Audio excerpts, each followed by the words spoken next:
இன்னைக்கு உலகமே அதிகமாக விற்கக்கூடியது வந்து பைபிள். இந்த வார்த்தை பைபிள் அப்படின்னா என்ன மீனிங் அப்படிங்கிறது பல நேரங்களில் அக்ரனியாக நம்ம பார்க்கக்கூடியதாக இருக்குது. Behold I bring life eternal, நான் உங்களுக்கு நித்திய ஜீவனை கொண்டு வருவேன். இதை நாம் பார்க்குறப்ப ஆச்சரியமாக இருக்கும்.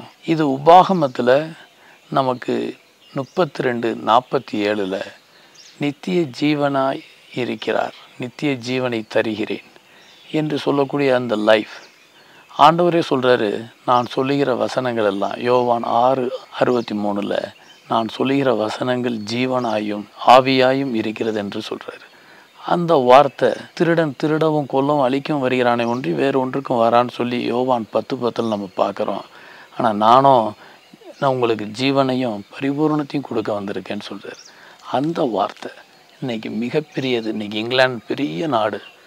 அந்த நாட்டில் அந்த இங்கிலீஷ் ஆங்கில டிக்ஷனரி சொன்னால் கிட்டத்தட்ட 6 லட்சம் வார்த்தைகள் கிட்டத்தட்ட அதில் இருக்குது.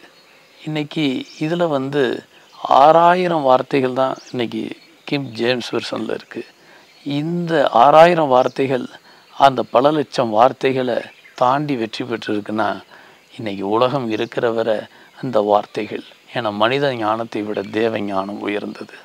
அது மட்டும் இல்லை, இந்த law of the country will change but divine law will not change.